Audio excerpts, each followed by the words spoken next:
महाभारत तीर्थ यात्रा पर्व अध्याय 108। भगीरथ का हिमालय पर तपस्या द्वारा गंगा और महादेव जी को प्रसन्न करके उनसे वर प्राप्त करना। लोमस जी कहते हैं, राजन, महान धनुर्धर महारथी राजा भगीरथ चक्रवर्ती नरेश थे। वे सब लोगों के मन और नेत्रों को आनंद प्रदान करने वाले थे। नरेश्वर उन महाबाहु ने जब यह सुना कि महात्मा कपिल द्वारा हमारे 60,000 पितरों की भयंकर मृत्यु हुई है और वे स्वर्ग प्राप्ति से वंचित रह गए हैं, तब उन्होंने व्यथित हृदय से अपना राज्य मंत्री को सौंप दिया और स्वयं हिमालय के शिखर पर तपस्या करने के लिए प्रस्थान किया। नरेश्वर तपस्या से सारा पाप नष्ट करके वे गंगा जी की आराधना करना चाहते थे। उन्होंने देखा कि गिरिराज हिमालय विविध धातुओं से विभूषित नाना प्रकार के शिखरों से अलंकृत है। वायु के आधार पर उड़ने वाले मेघ चारों ओर से उसका अभिषेक कर रहे हैं। अनेकानेक नदियों, निकुंजों, घाटियों और प्रसादों से इसकी बड़ी शोभा हो रही है। गुफाओं और कंदराओं में छिपे हुए सिंह तथा व्याघ्रों से यह पर्वत सदा सेवित होता है। भांति भांति के कलरव करते हुए पवित्र अंगों वाले पक्षी, भृंगराज, हंस, चातक, जलमुर्ग, मोर, सतपत्र नामक पक्षी, चक्रवाक, कोकिल, चकोर, असितापांग और पुत्र प्रिय आदि इस पर्वत की शोभा बढ़ा रहे हैं। वहां के रमणीय जलाशय में पद्म समूह भरे हुए हैं। सारसों के मधुर कलरव उस पर्वतीय प्रदेश को सुशोभित कर रहे हैं। हिमालय की शिलाओं पर किन्नर और अप्सराएं बैठी हैं। वहां के वृक्षों पर चारों ओर से दिग्गजों के दांतों की रगड़ दिखाई देती है। हिमालय के इन शिखरों पर विद्याधर गण विचर रहे हैं। नाना प्रकार के रत्न सब ओर व्याप्त हैं। प्रज्वलित जिह्वा वाले भयंकर विषधर सर्प इस गिरि प्रदेश का सेवन करते हैं। यह शैलराज कहीं तो स्वर्ण के समान उद्भासित होता है, कहीं चांदी के समान चमकता है, कहीं कज्जल राशि के समान काला दिखाई देता है।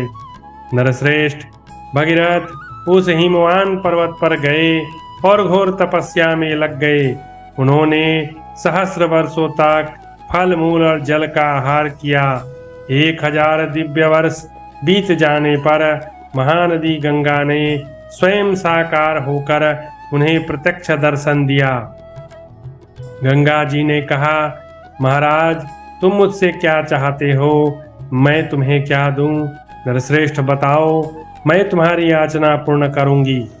राजन, उनके ऐसा कहने पर राजा भगीरथ ने हिमालय नंदिनी गंगा को हाथ जोड़कर प्रणाम किया और इस प्रकार कहा, वरदायिनी महानदी, मेरे पितामह यज्ञ संबंधी अश्व का पता लगाते हुए कपिल के कोप से यमलोक को जा पहुँचे हैं।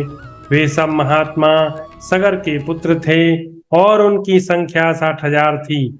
भगवान कपिल के निकट जाकर वे सब के सब भस्म हो गए थे। इस प्रकार दुर्मृत्यु से मरने के कारण उन्हें स्वर्ग में निवास नहीं प्राप्त हुआ है।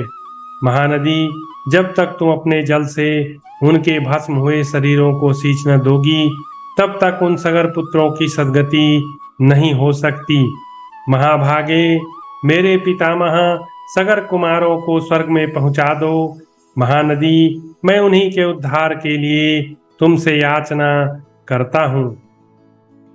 लोमस जी कहते हैं, राजन, राजा भगीरथ की बात सुनकर विश्ववंदिता गंगा अत्यंत प्रसन्न हुई और उनसे इस प्रकार बोली, महाराज, मैं तुम्हारी बात मानूंगी, इसमें संशय नहीं है, परंतु आकाश से गिरने पर मेरे वेग को रोकना बहुत कठिन है। राजन, देवश्रेष्ठ महेश्वर नीलकंठ को छोड़कर तीनों लोकों में कोई भी मेरा वेग धारण नहीं कर सकता। महाबाहो, तुम तपस्या द्वारा उन्हीं वरदायक भगवान शिव को संतुष्ट करो। स्वर्ग से गिरते समय वे ही मुझे अपने मस्तक पर धारण करेंगे। विश्वभावन भगवान शंकर तपस्या द्वारा आराधना करने पर तुम्हारे पितरों के हित की इच्छा से अवश्य तुम्हारा मनोरथ पूर्ण करेंगे। राजन, यह सुनकर महाराज भगीरथ कैलाश पर्वत पर गए और वहां उन्होंने तीव्र तपस्या करके कुछ समय के बाद भगवान शंकर को प्रसन्न किया।